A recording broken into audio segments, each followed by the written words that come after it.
नमस्कार, study for village city channel पर आप सभी का स्वागत है। सामान्य अध्ययन के क्रम में आगे बढ़ेंगे अगर तो 114वां प्रैक्टिस सेट है। पहला प्रश्न देख लीजिए। पहला प्रश्न कह रहा है कि भारतीय संविधान को वकीलों का स्वर्ग कहा। किसने कहा? किसने कहा भारतीय संविधान वकीलों का स्वर्ग है? H K Maheshwari, sir Ivor Jennings, doctor B R Ambedkar, P R Deshmukh. Sir Ivor Jennings ने कहा कि भारतीय संविधान वकीलों का स्वर्ग है। ऐसा इसलिए कहा कि दरअसल ये ब्रिटिश वकील थे। क्या थे? ब्रिटिश वकील थे ये। तो उन्होंने ये सब बताया। लोगों का अलग अलग स्टेटमेंट रहा। निम्न में से किस गवर्नर जनरल के द्वारा सूर्यास्त कानून लागू किया गया था? सूर्यास्त कानून किसके द्वारा लागू किया गया? किस गवर्नर जनरल के द्वारा? Lord Warren Hastings, Lord Cornwallis, Lord Wellesley, Lord Ripon. सूर्यास्त कानून लॉर्ड कॉर्नवालिस के द्वारा लागू किया गया। ठीक है, बी नंबर रहेगा।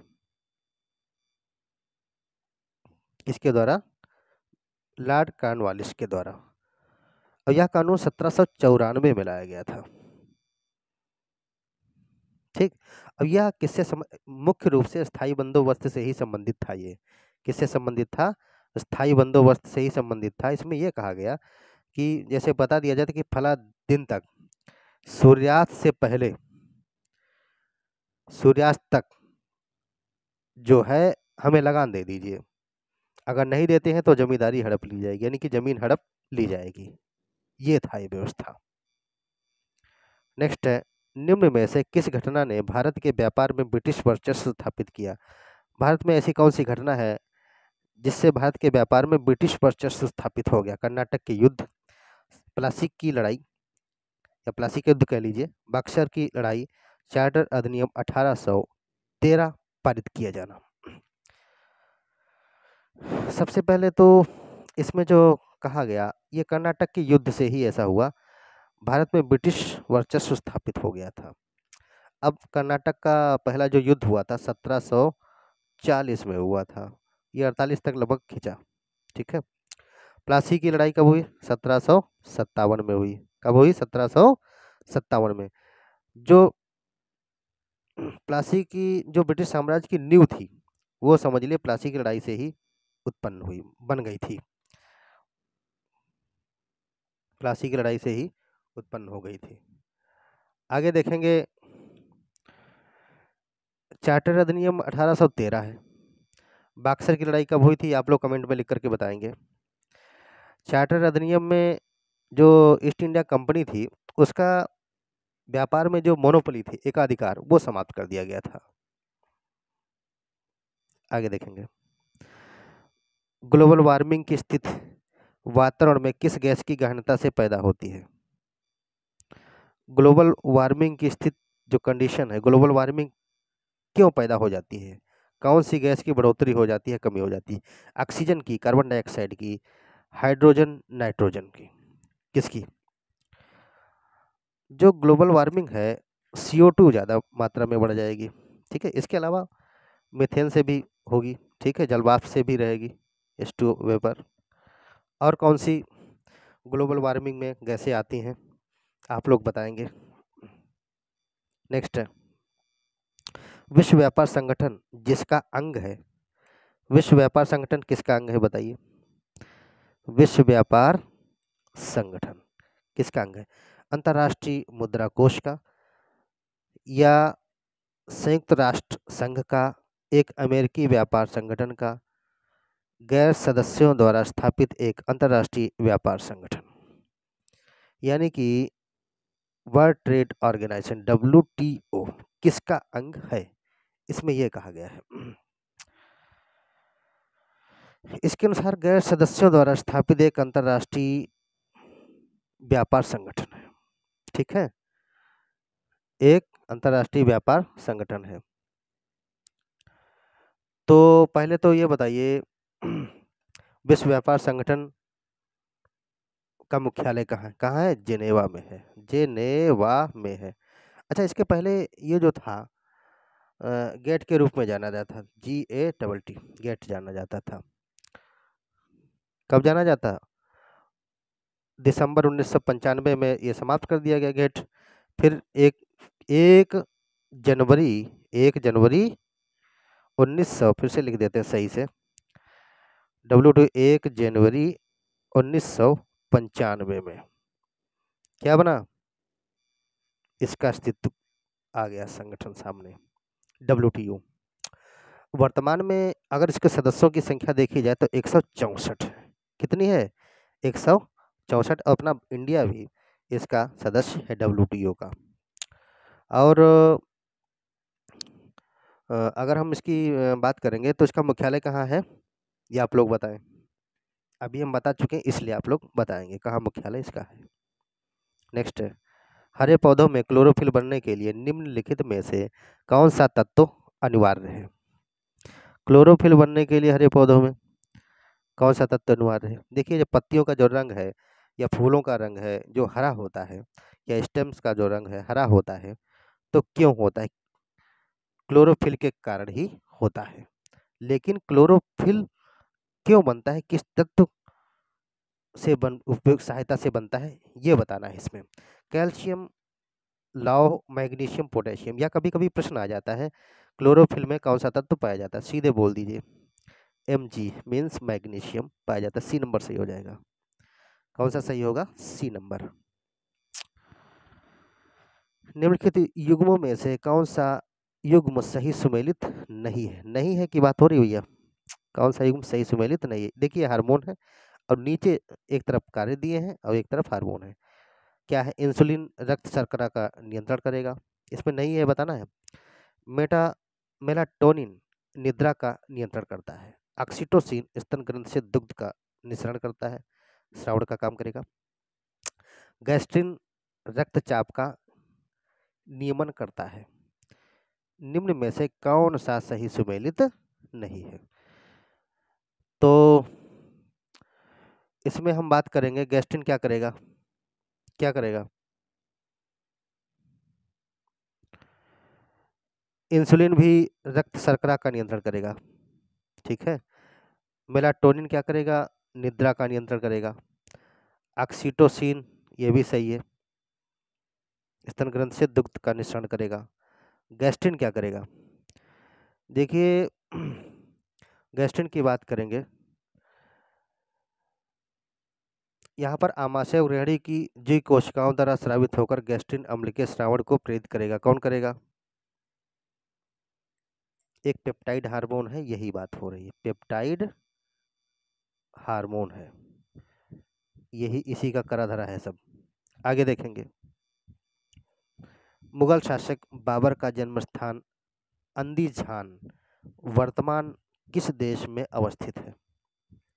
बाबर का जन्म स्थान है अंदीजान, किस देश में अवस्थित है?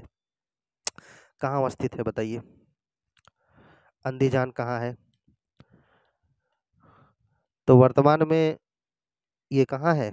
उज्बेकिस्तान, तुर्कमेनिस्तान, कजाकिस्तान या मंगोलिया? ये उज्बेकिस्तान में मौजूद है। कहाँ मौजूद है? उज्बेकिस्तान में। बाबर कौन थे, ये बताइए आप सभी लोग, कौन थे बाबर? कमेंट में लिख करके बताइएगा, ठीक है। और जन्म कब हुआ? 14 फरवरी 1483 में हुआ था इनका, 14 फरवरी 1483 में। कहाँ हुआ? उज्बेकिस्तान में हुआ था, अंदीजान नामक शहर में। ये कौन थे, ये बताना है, किस वंश के संस्थापक थे? मुगल कालीन प्रशासन के संदर्भ में निम्नलिखित में से नौसेना प्रधान था? नौसेना का प्रधान कौन था मुगल कालीन प्रशासन के संदर्भ में? मीर आतिश कहा जाता था, मुहतसीब कहा जाता था, मीर बहर कहा जाता, या मीर अदल कहा जाता था? क्या कहा जाता था इसको? क्या कहा जाता था? मीर बहर कहा जाता। सी नंबर सही हो जाएगा, सी नंबर सही होगा। नौसेना का प्रधान रहता था, नौसेना समझ ही गए हैं। और मीर अतिश कौन थे? मीर अतिश थे तोपखाने का प्रधान अधिकारी। कौन था? लिख देता हूँ। मीर अतिश थे, तोप खाना जो था उसका प्रधान अधिकारी होता था, तोप खाना का। और मुहतसिब कौन था? मुहतसिब कौन थे? ये जो प्रजा थी उसका नैतिक चरित्र की देखभाल करते थे। चरित्र प्रमाण भी बना देते होंगे, हमें लगता है उस समय। मीर अदल कौन थे? मीर अदल न्याय विभाग का था, न्याय विभाग का बड़ा अधिकारी था। ठीक है। अब मीर अतिश तोपखाना का प्रधान अधिकारी था। मुहतसीब थे चरित्र बनाने, चरित्र जनता का जो है चरित्र देखने का काम कर रहे थे। अब मीर बहर, इस प्रश्न के अनुसार प्रधान कौन था? ये नौसेना का प्रधान कौन हो गया? मीर बहार। नेक्स्ट है, निम्न में से एक मद समूह में केवल जैव निम्नीक कारक है।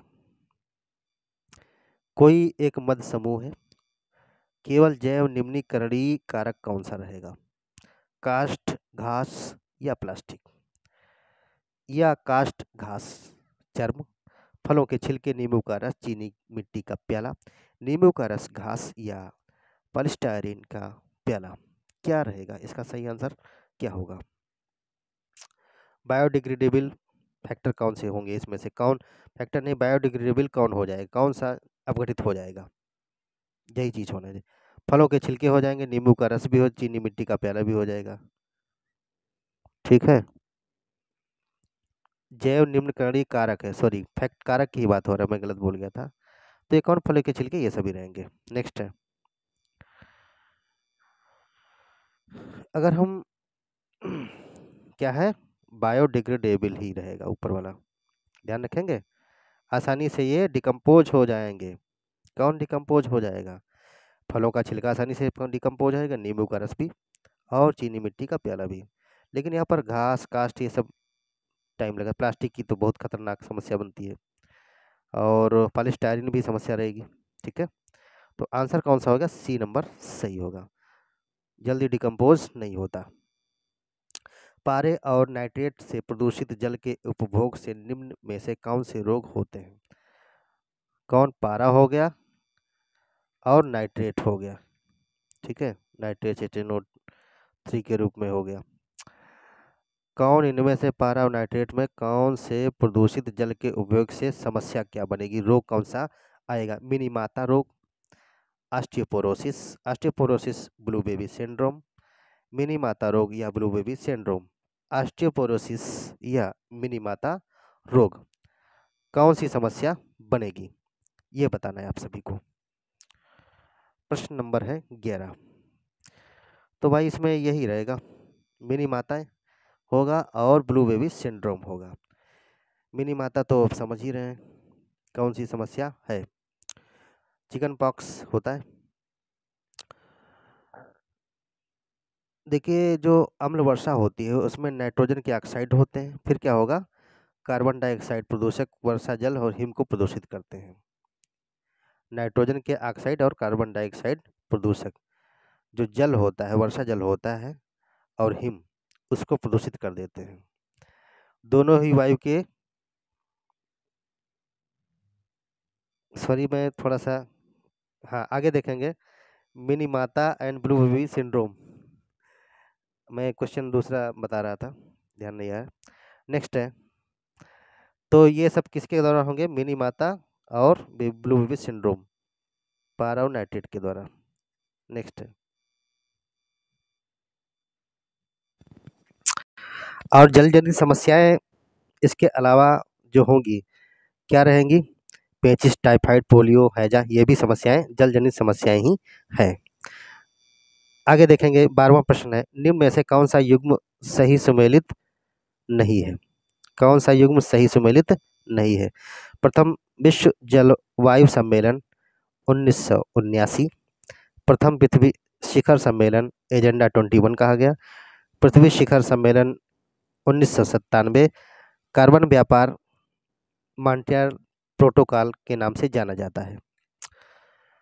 सही कौन नहीं है ये बताना है। क्या कहना है? सही कौन नहीं है। तो इसमें कौन सा सही होगा? नहीं है किस हिसाब से? कार्बन व्यापार है, मॉन्ट्रियल प्रोटोकॉल नहीं कहा जाता।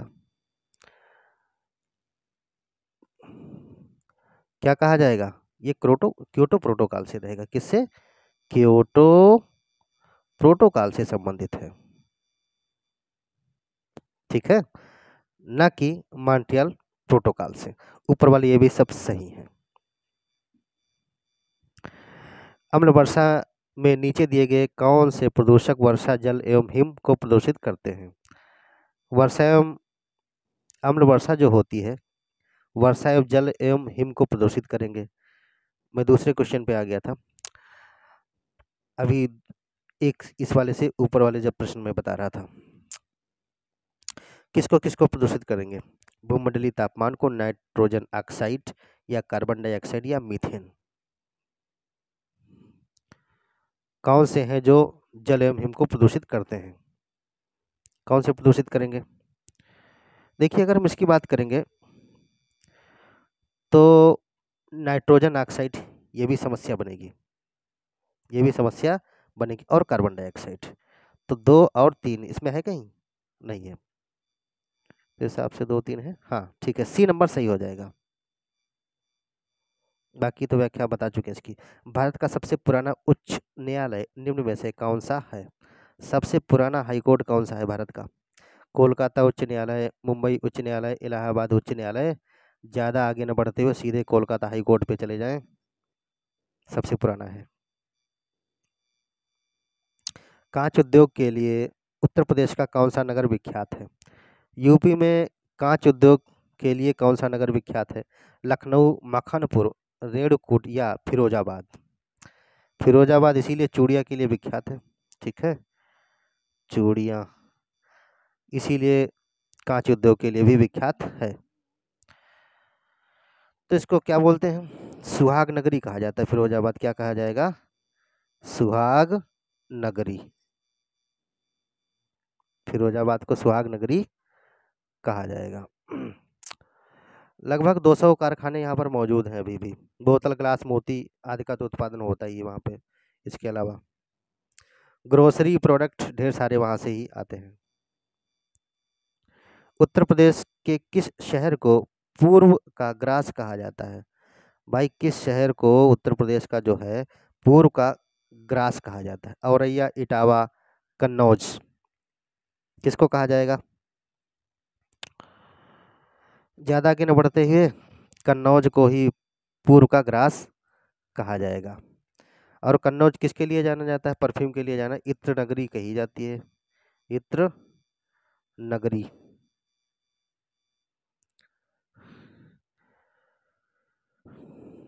इसको महोदय श्री के नाम से भी जाना जाता है। किस नाम से जाना जाता है? महोदय श्री, महोदय श्री, इत्र नगरी, इत्र नगरी, ठीक, और पूर्व का ग्रास, इतने नाम है इसके, ठीक। Thank you. आगे देखेंगे। सॉरी। बुक्सा जनजाति की भाषा निम्न में से क्या है? जो बुक्सा जनजाति है इसकी भाषा क्या है निम्न में से? हिंदी, बंगाली, मारवाड़ी या उड़िया? बुक्सा जनजाति की भाषा क्या है? ये हिंदी रहेगी, ए नंबर सही हो जाएगा। यह जनजाति कहाँ मिलती है ज़्यादातर? बुक्सा जनजाति कहाँ रहेगी? ये बिजनौर, बिजनौर और आगरा,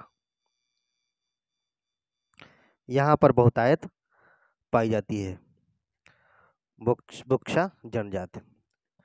और खाते क्या हैं ये? मछली, चावल, मछली और चावल, जो बंगाली भी ज़्यादा करते हैं। नेक्स्ट है, निम्न में से किस कोशिका अंग से लाइसोसोम बनता है? किस कोशिका अंग से लाइसोसोम बनेगा? बताइए भाई।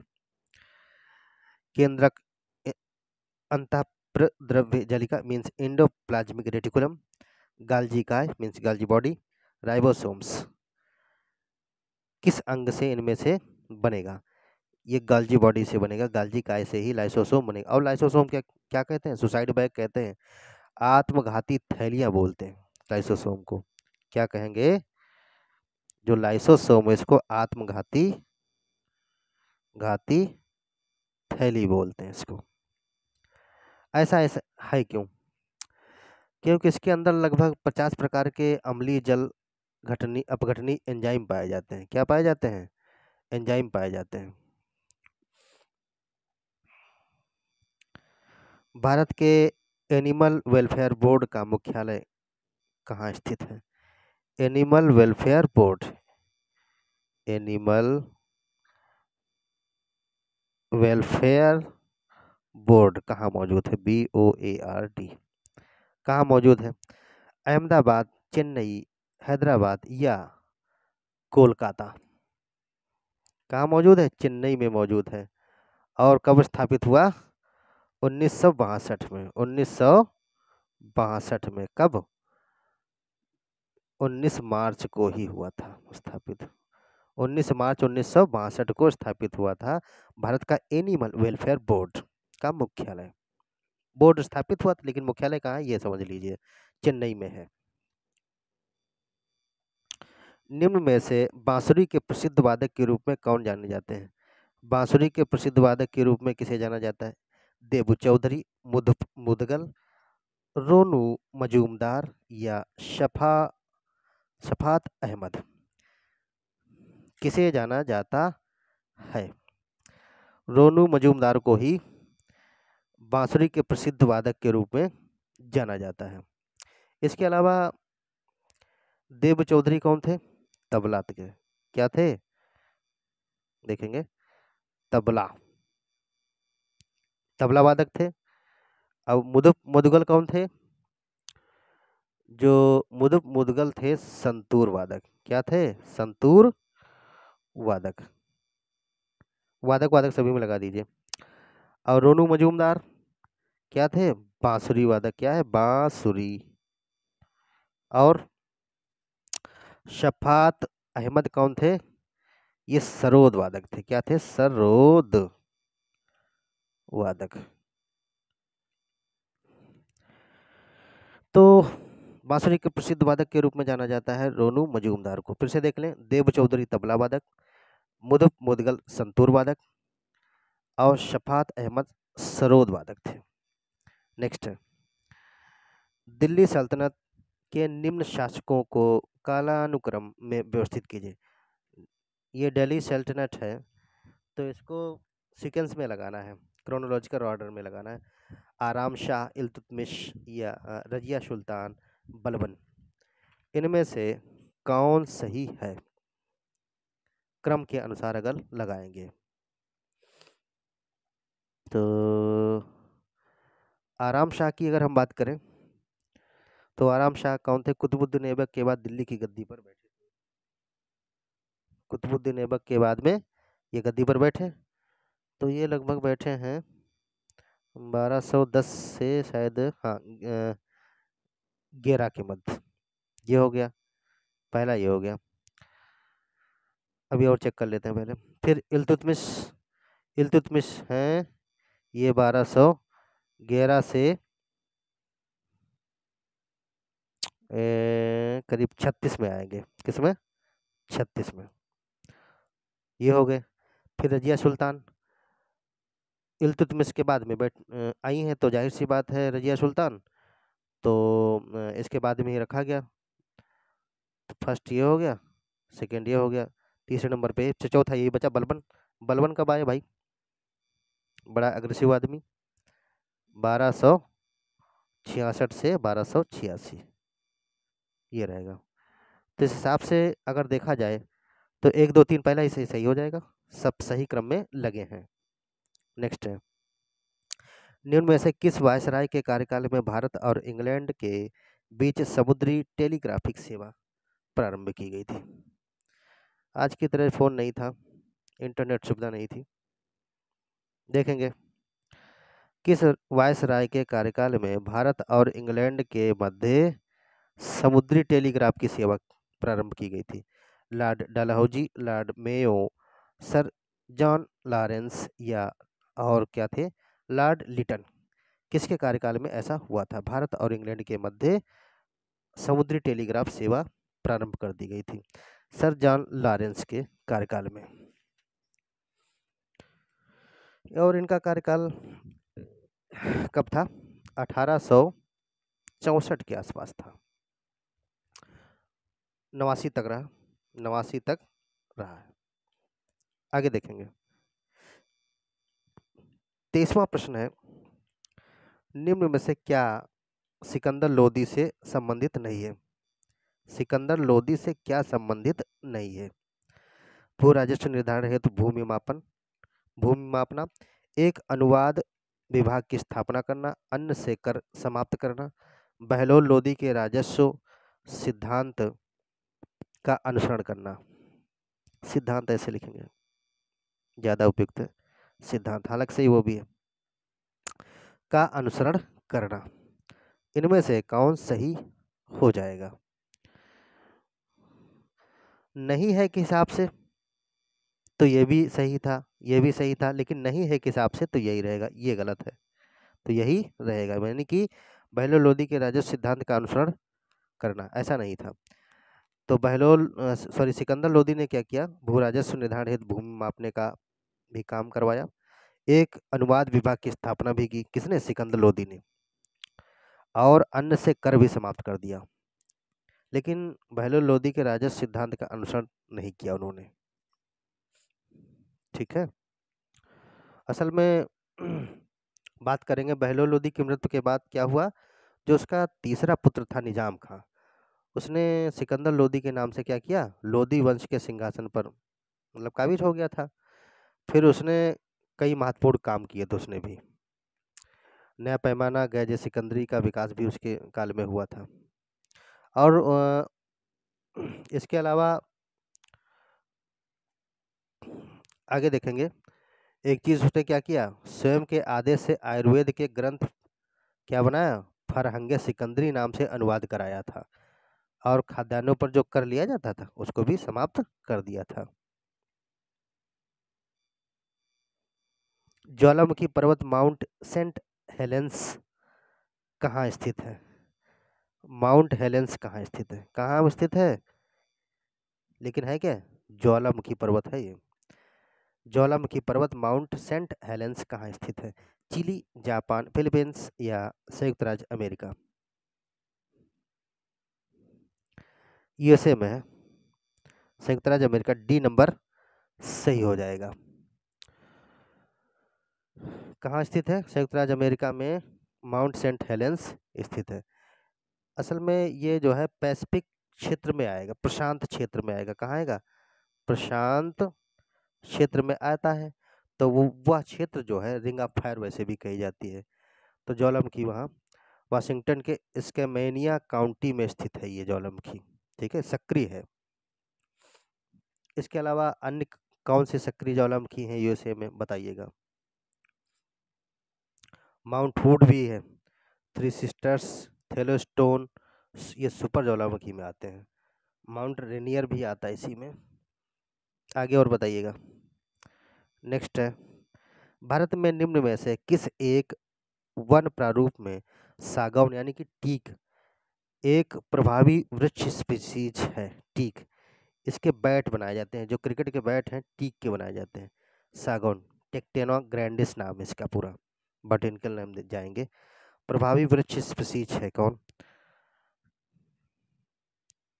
प्रारूप क्या है? वन प्रारूप में उष्णकटिबंधीय आर्द्रपाती वन है ये, या उष्णकटिबंधीय वर्षा वन कहे जाते हैं, उष्णकटिबंधीय कटीली झाड़ी वन कहे जाते हैं, घास स्थल युक्त शीतोष्ण वन कहे जाते हैं। 25वां प्रश्न है। तो ये जो कहे जाएंगे उष्णकटिबंधीय आर्द्र पर्णपाती वन है, यानी कि बहुत ज़्यादा बारिश भी नहीं होती लेकिन आर्द्र में आ जाते हैं ये नंबर सही हो जाएगा। अगर हम यहाँ की बारिश की बात करें, उष्णकटिबंधीय आर्द्र पर्णपाती वन क्षेत्रों में जो बारिश होती है वह 100 से 200 सेंटीमीटर हो जाती है बारिश। और यहाँ पर क्या मिलता है इस क्षेत्र में? देखिए, टीक तो मिला ही, और क्या रहेगा? शीशम रहेगी, साल भी रहेगा। क्या रहेगा? साल भी ओढ़ रहेगा। वो शॉल नहीं ओढ़ने वाली जो महिला ओढ़ती हैं, हुर्रा रहेगा। क्या है? हुर्रा। और क्या रहेगा? महुआ, आंवला, ये सब तो मिलेंगे ही।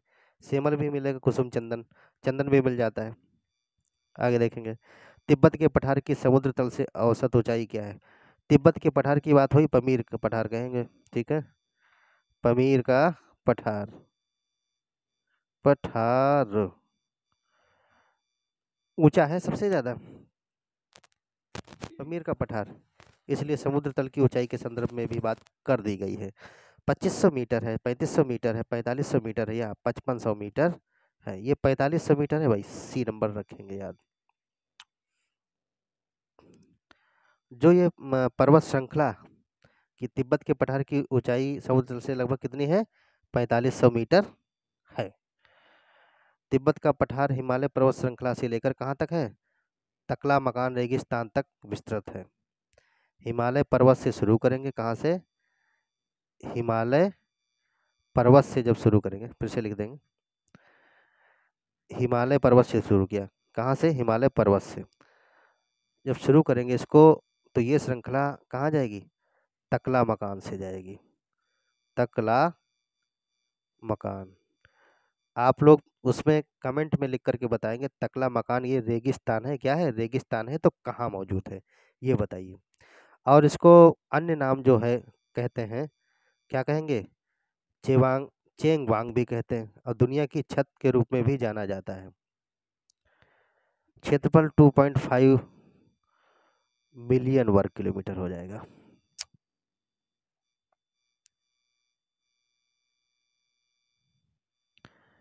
निम्न में से कौन सा राज्य हर घर पेयजल के मामले में शीर्ष स्थान पर है? हर घर पेयजल के मामले में शीर्ष स्थान पर है स्वच्छ जल हर घर। ये भी व्यवस्था की जा रही है जगह जगह, हर ग्रामीण क्षेत्र में, एक ग्राम पंचायत में एक टंकी तो बन ही रही है इस योजना के तहत।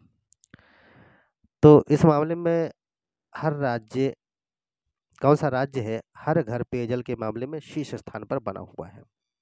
27वां प्रश्न है, महाराष्ट्र, गुजरात, हिमाचल प्रदेश या उत्तर प्रदेश? भाई उत्तर प्रदेश को बता दिया है। गांव में खूब सड़कें भी खोद डाली गई हैं, दोबारा बनाई गई नहीं है। इसकी वजह से नालियाँ, जो पाइप डाली गई है, लेकिन वो सब धीरे धीरे सही हो जाएगा। और इसका आने वाले समय में काफ़ी लाभ मिलेगा, क्योंकि काफ़ी कुछ 1000 फीट से नीचे ही लगभग पानी निकाला जा रहा है। कभी 3000 4000 मीटर चला जा रहा है, बोरिंग इसकी होती है। तो हिसाब से पानी वो स्वच्छ रहेगा आने वाले समय में, जब भी सही रूप से संचालित होने लगेगा, व्यवस्था सब सही हो जाएगी, तब की बात है। मैंने किस प्रश्न की बात की? 27वां प्रश्न है, उत्तर प्रदेश का इस मामले में आगे बताया गया है। ब्रिटिश साम्राज्यवाद के दौरान भारत का आर्थिक अपवाह का सिद्धांत किसने प्रस्तुत किया? जो ब्रिटिश साम्राज्यवाद के दौरान भारत का आर्थिक अपवाह का सिद्धांत किसने प्रस्तुत किया? गांधी जी ने, गोपाल कृष्ण गोखले, दादा भाई नौरोजी, डब्ल्यू.सी. बनर्जी। आर्थिक अपवाह का सिद्धांत किसने दिया? दादा भाई नौरोजी ने दिया। ठीक है, और इन्होंने एक किताब में इसी बात को लिखा। इंडिया, किस किताब में लिखा? इंडिया डेब्ट, डेब्ट DEBT है, डेब्ट यहाँ पर। डेब्ट to England, to England, England, इस किताब में इन्होंने ऐसा मेंशन किया है। ये करीब जो है 1892 1892 से 95 के मध्य ऐसा कहा उन्होंने। किताब लिखने में टाइम भी लगता था। निम्न में से कौन सिल्क पेपर षड्यंत्र से संबंधित है? सिल्क पेपर षड्यंत्र से संबंधित है क्या? लाला हरदयाल, रास बिहारी बोस थे, या मौलवी उबैदुल्ला सिंधी, या मैडम भीकाजी कामा? किसकी बात हो रही है? यहाँ पर जो बात हो रही है 29 नंबर है, सिल्क पेपर षड्यंत्र से कौन संबंधित था? मौलवी Abdullah Sindhi, silk paper paper षड्यंत्र, षड्यंत्र यहाँ पर रहेगा। ये कौन संबंधित है? मौलवी उबैदुल्ला सिंधी। असल में ऐसा है, ये उससे संबंधित खुदाई सेना से जुड़े थे। किससे जुड़े थे ये? खुदाई सेना से जुड़े थे सिंधी साहब। और इन्होंने क्या किया, कुछ गुप्त पत्र जो थे महमूद हसन को पीले सिल्क पर फारसी भाषा में लिखा करते थे। महमूद हसन थे और पीले पेपर पे फारसी भाषा लिखा करते थे। अब कभी एक बार ऐसा भी हुआ कि ये जो है अंग्रेजों के हाथ लग गई ये पेपर। फिर ये योजना जो थी एक असफल हो गई थी, सफल नहीं हो पाई। तो इस पूरे प्रकरण को क्या कहते हैं? सिल्क पेपर कॉन्स्पिरेंसी, षड्यंत्र, षड्यंत्र। आगे देखेंगे। अखिल भारतीय अनुसूचित जाति महासंघ की स्थापना किसके द्वारा की गई थी?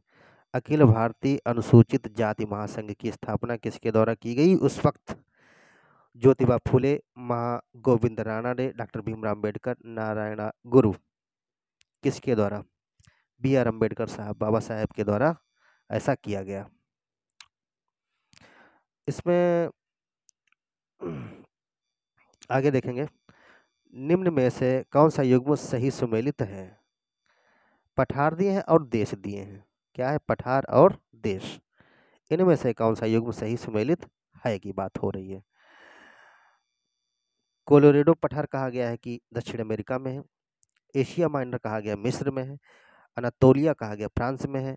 और मेसेटो स्पेन में बताया है। इसमें कौन सा सही है ये कहा गया है। 31वां प्रश्न है ये। तो भाई मेसेटो स्पेन, मेसेटो कहाँ है? मेसेटो पठार है। ये क्या है सारे? ये पठार हैं, पठार।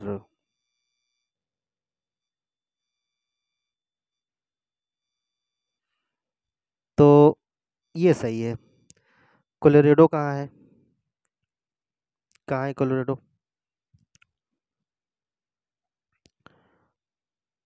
कोलोरेडो दक्षिण अमेरिका में नहीं है, नीचे वाले में यूएसए में है।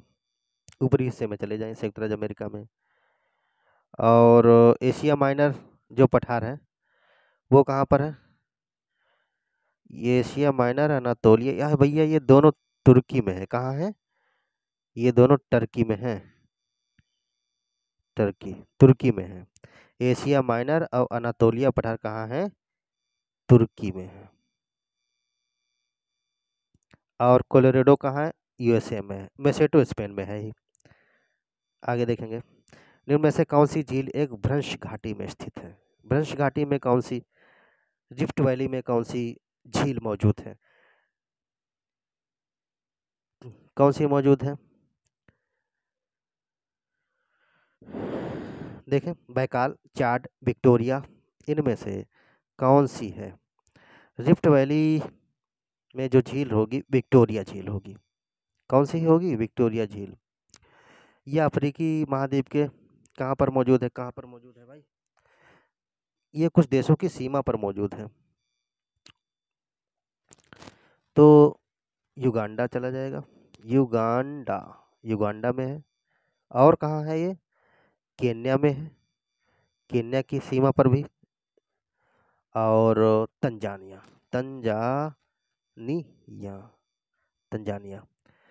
तो विक्टोरिया झील कहाँ? युगांडा में, केन्या में और तंजानिया में। तो अफ्रीकी महाद्वीप के हैं। क्या अफ्रीका की बात हो रही है? अफ्रीकी देश हैं ये।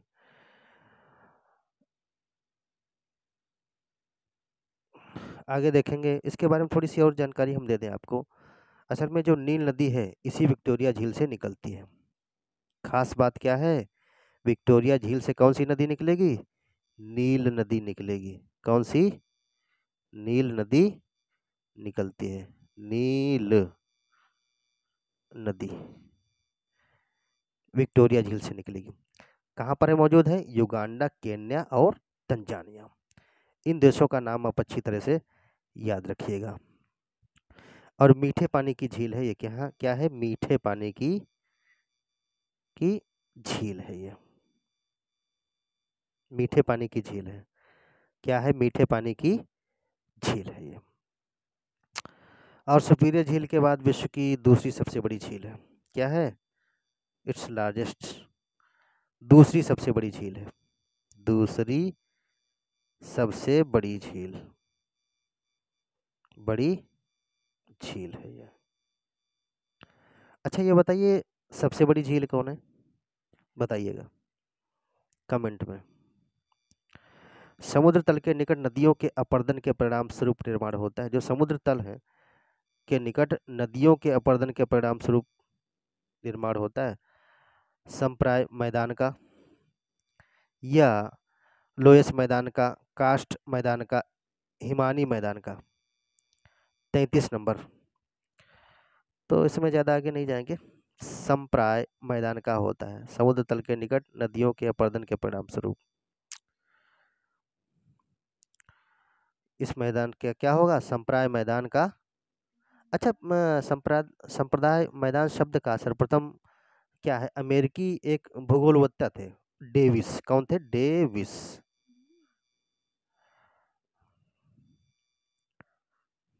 कौन थे? डेविस। कौन थे? डेविस। हम इसकी बात करेंगे। संप्रदाय मैदान का संबंध क्या है? सर्वप्रथम अमेरिकी भूगोलवेत्ता डेविस से है। अब यहाँ पर जो बात करेंगे अपरदन की बात हो रही है, हम पहला वो बता रहे, इसके बारे में व्याख्या हमने सोचा कर दें, लेकिन इसका जो सही आंसर हो जाएगा वो दूसरा नंबर रहेगा। क्या है? लोयस मैदान। कौन से मैदान होते हैं अपरदन के कारण? लोयस के मैदान बनेंगे। ठीक है, बी नंबर सही हो जाएगा। असल में अन्य चीज़ें हम देखेंगे तो ये चूना पत्थर वाली चट्टानी जो क्षेत्र होते हैं, एक एक शब्द आता था, हम उपयोग करते थे, कास्ट, कासर्ट, कासर्ट। तो कासर्ट क्या था? कुछ रिलेटेड है, मिली जुली चीजें हैं। जो चूना पत्थर वाली जो चट्टानें थी, ऐसे क्षेत्रों में भूमिगत जल क्रिया द्वारा निर्मित क्या होता था? कास्ट प्रदेश बन जाता है। क्या बन जाता है? कासर प्रदेश बन जाता है। ये सी नंबर रहेगा। हम इसकी व्याख्या कर रहे थे, जो इसका आंसर जो सही हो जाएगा ये लोयस मैदान ही, बी नंबर सही रहेगा। प्रश्न क्या था? व्याख्या कुछ ज्यादा हुई। समुद्र तल के निकट नदियों को के अपरदन के परिणाम स्वरूप निर्माण होता है। लोयस मैदान।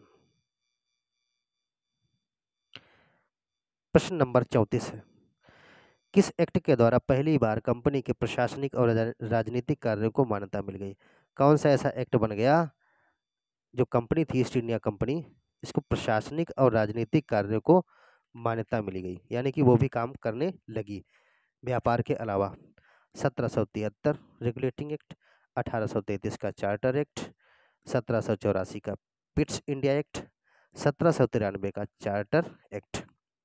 34वां प्रश्न है भाई, रेगुलेटिंग एक्ट 1773 का, और चार्टर एक्ट का जो व्यापार का मोनोपोली थी वो हटा ली गई थी 1833 वाले से।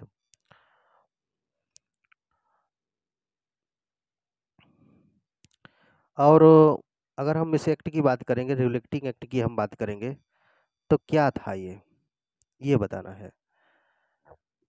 राजनीतिक प्रशासनिक कार्यों को तो कंपनी को मिली ही, साथ ही में क्या था, पहली बार ऐसा किया गया, लिखित संविधान प्रस्तुत किया गया भारत में कंपनी शासन हेतु। पहली बार लिखित संविधान प्रस्तुत कर दिया गया इसके सौजन्य से। और एक कलकत्ता में इसी दरमियान 1774 में क्या बना? सुप्रीम कोर्ट बन गया, एससी बन गया, सुप्रीम कोर्ट बन गया।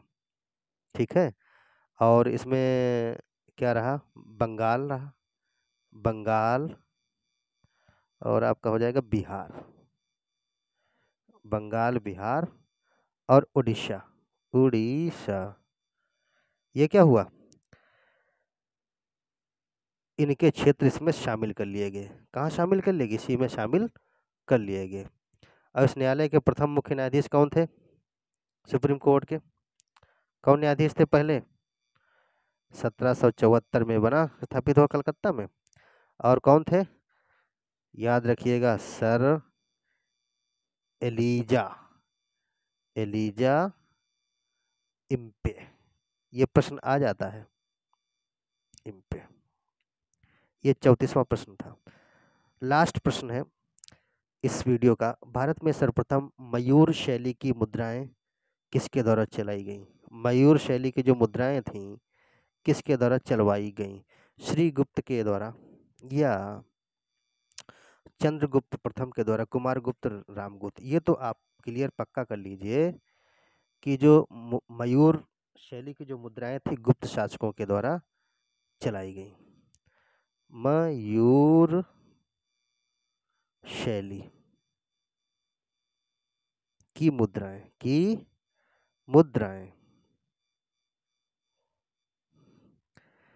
तो किस गुप्त शासक के द्वारा चलाई गई? कुमारगुप्त के द्वारा।